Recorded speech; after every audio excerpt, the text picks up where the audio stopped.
any questions. Take first question right here on 2. Sandeep Chanak with Yahoo Sports. Coach, tomorrow's the last game at Oracle, and obviously you guys would like to end it with a win, but regardless of that, what has Oracle meant to you over the years? This has been just an incredible environment in which to coach and play back in the day, even when the Warriors weren't any good, to come in here as a visitor and feel the energy in this building. You could tell that the fans loved the game, that this was a basketball hotbed, and just the atmosphere out there, the energy, the noise. Over the last 5 years with our team's rise, combined with that organic energy that this place has always had, it's just been an incredible experience to coach here. What's been your favorite memory from Oracle that you can remember? My favorite memory was winning the Western Conference Finals in 2015. We beat Houston in Game 5 to advance to the finals, and it was surreal.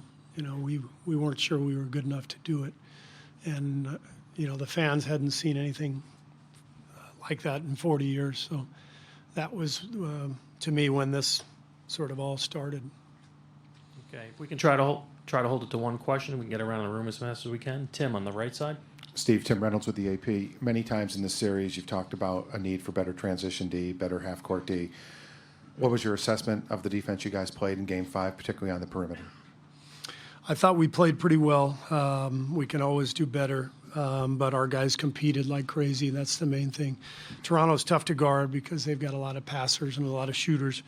They put you in some difficult spots, but everybody who came in was prepared to play, and they were flying around and rotating. We did everything we could to hang in the game on the road, and we were able to pull it out. So we know that's what it's going to take here as well. Ann, here in the center in the second row. Hi, Steve. Ann Killian, San Francisco Chronicle. I know we're only supposed to do one question, but I'd love to get a comment from you on the news about Lindsey Gottlieb. Yeah. But also, everyone is looking to point fingers. Bob the other night said, you can blame me on talk radio. It's like, who's to blame for this? What do you think about this whole conversation going on about someone has to be to blame for Kevin getting hurt? I'll answer the Lindsey question first. Thrilled for Lindsey. Gotten to know her pretty well the last few years. She's visited our practices many times. I'm a transplanted Cal fan since I've had two kids there. So I'm disappointed for Cal that they're losing such a dynamic person and a great coach, but I'm thrilled for Lindsey. What a great opportunity and a great hire by the Cavaliers. She's a wonderful person and a hell of a coach. The second part of the question, I completely understand the world we live in. As Bob mentioned the other night, there's going to be blame, there's going to be finger pointing, and we understand that and we accept that. This is kind of what you sign up for when you get into coaching, general management in the NBA. There's all kinds of coverage, judgment, criticism, and it's all part of it. So we accept that. The main thing is our concern for Kevin, and these last couple of days just checking on him. Obviously, everybody feels horrible for what happened. We, as Bob mentioned the other night, this last month was a cumulative, collaborative effort in his rehabilitation. And that collaboration included Kevin and his business partner, Rich Kleinman, our medical staff, his own outside opinion, second opinion doctor outside of our organization. And Kevin checked all the boxes, and he was cleared to play by everybody involved. Now, would we go back and do it over again? Damn right. But that's easy to say after the results. When we gathered all the information, our feeling was the worst thing that could happen would be a re-injury of the calf. and that was the advice and the information that we had. And at that point, once Kevin was cleared to play, he was comfortable with that. We were comfortable with that. So the Achilles came as a complete shock. And, I don't know what else to add to that other than had we known that this was a possibility, that this was even in the realm of possibility, there's no way we ever would have allowed Kevin to come back. So it's devastating, mostly for Kevin, obviously, but I feel horribly for Rick as well, Celebrini, who is one of the best people I've ever been around and one of the smartest, brightest minds that I've ever been around. He's devastated. Bob, the team, we all are. But we made the decision collaboratively with all the information that we had, and we thought it was the right one. Bruce, back left. Right here, Steve. Bruce Arthur from the Toronto Star. After Kevin's injury, you guys came back in that game with big shots from kind of big game players. You're someone who's made shots at the highest levels of pressure in this game and who's coached guys who have made shots, stars and not, at the highest levels of pressure in this game. What does it take as a shooter, as a player, to when the pressure is at its highest, this kind of back nine Sunday at the Masters pressure that this level of the series will provide? What does it take to be able to step into, take, and make those shots? A willingness to miss and accept the consequences of missing. Until you get to that point, it's going to be tough. So you have to go into it knowing that even if you are the best in the world, you're going to miss half the time. If you can hit half your game-winning shots, that's a hell of a percentage. So, but if you go into it thinking, "Oh man, I don't want to miss," it's a big situation, then you're defeated already. Karith, right here. Hi, Steve. Karith Burke, NBC Sports Bay Area. Going back to Lindsay Gottlieb and also Swin Cash getting a front office job with the Pelicans, do you feel like change is happening in the NBA, that women are finding entry points to the league that's reviewing their resumes and recognizing their talent? Yeah, it does feel that way. Obviously, two big hires in the last few days. I think the women's game has gotten so much better. Last year's WNBA playoffs were so compelling. The Phoenix-Seattle series was incredible basketball. And I just think the talent that we're seeing, the level of play, is probably helping women to gain positions in the men's game. So it's great to see, and I'm really happy for Swin and for Lindsay, of course, and hopefully there'll be many more. Thank you, Steve. We'll have Curry in here next.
ask the first question?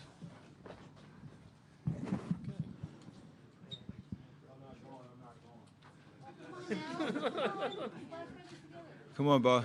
I got a chair.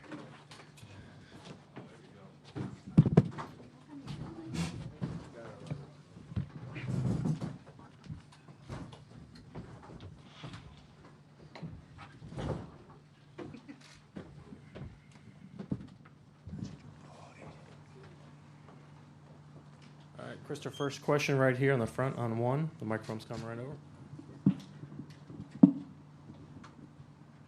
Hey guys, Trista Crick, USA Today. I would love to hear from both of you guys whether you actually think momentum is real, and if so, does it carry over from game to game, in your opinion and your experience? It's definitely a real thing. It's just a matter, can you capitalize on it? You know, once the next game starts, and lock in and focus on details and kind of see the adjustments the other team is going to make, especially in the playoff series, because that happens. They watch film, try to tinker a little bit, but momentum and just confidence in terms of what we're trying to accomplish every possession, every quarter in order to win the game. It's definitely a real thing. Mark on the left side. It is for Stefan Clay, Mark Medina, Bay Area News Group. What do you expect the emotions will be like tomorrow, knowing Kevin's out and final game at Oracle? I expect us to obviously come out and play as hard as we can. We're not even thinking about the future. We're just thinking about enjoying this last show at Oracle. We're about to give our fans. Then I expect our fans to be the loudest they've ever been, especially in the name of Kevin and, you know, bringing his type of spirit he would bring to the fight and the competitiveness. I know our fans will do that because we deserve it, but more importantly, Kevin does for what he gave this team, this organization. There wouldn't be banners if it wasn't for his presence, so we expect our crowd to be loud for him. Mark over here on the left. For both of you guys, Mark Schwartz, ESPN, I know you're trying to take something from him right now, but during this long series on this stage, what has impressed or blown you away most about Kawhi Leonard? I mean, he's a gamer. He's shown that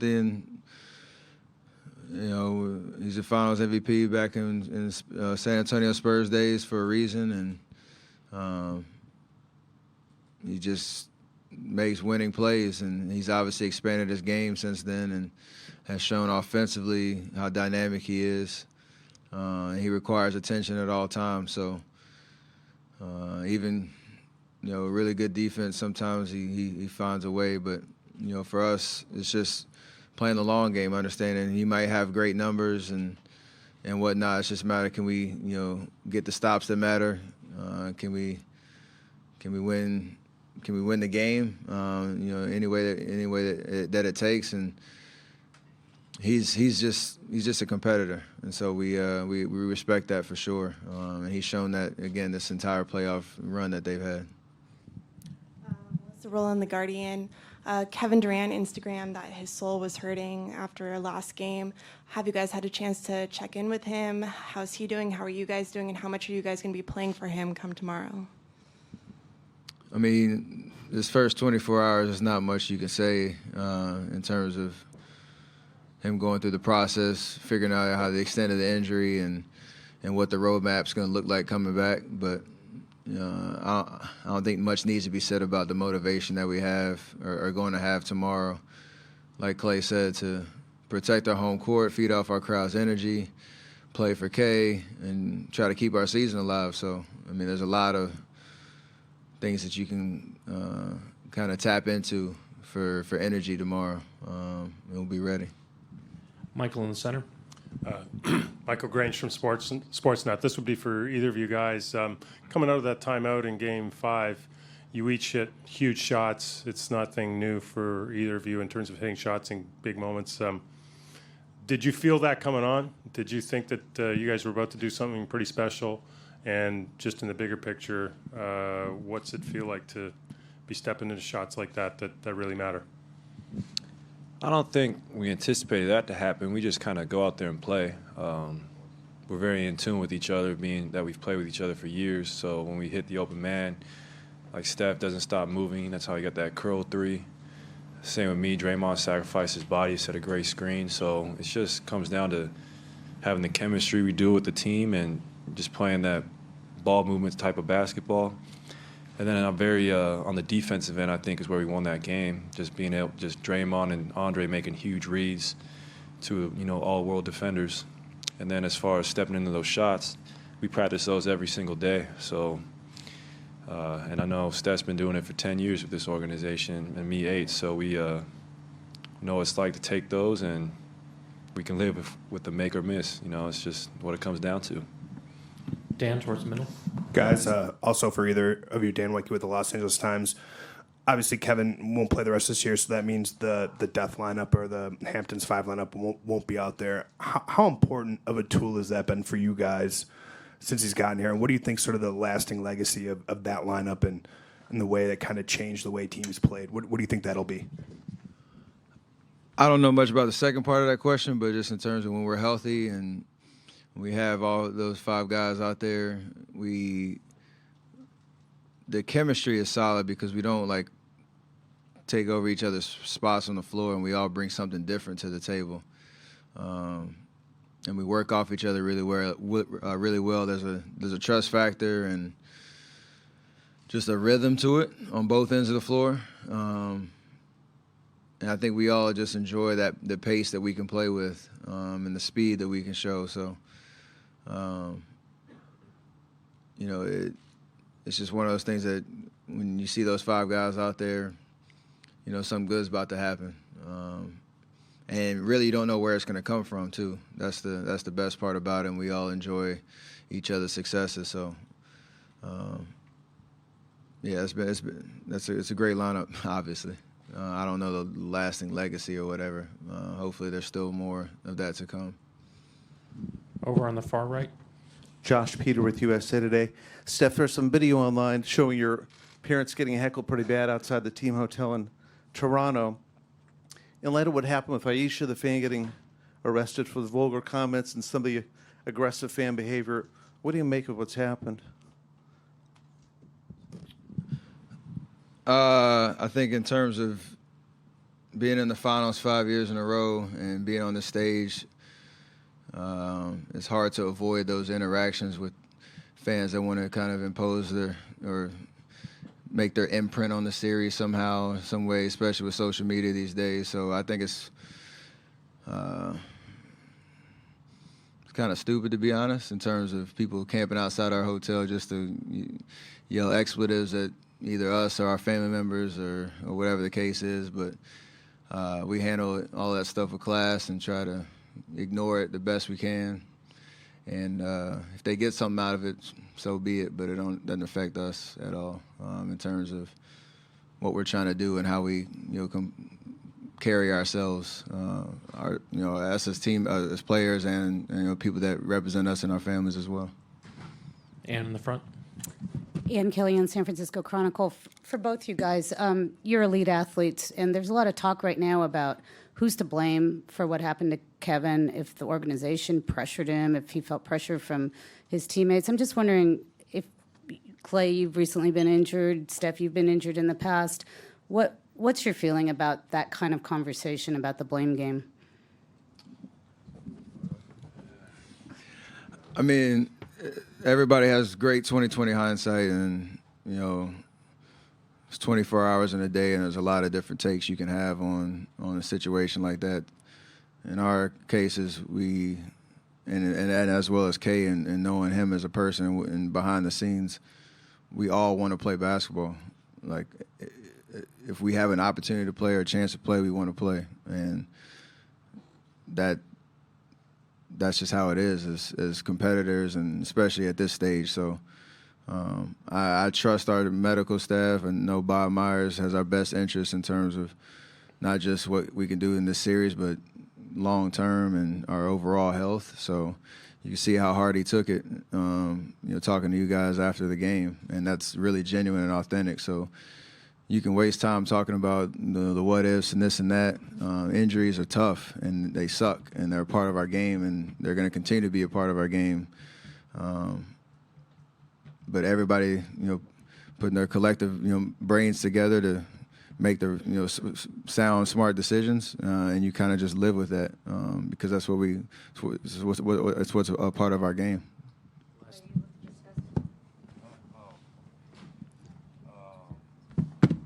I agree with Steph.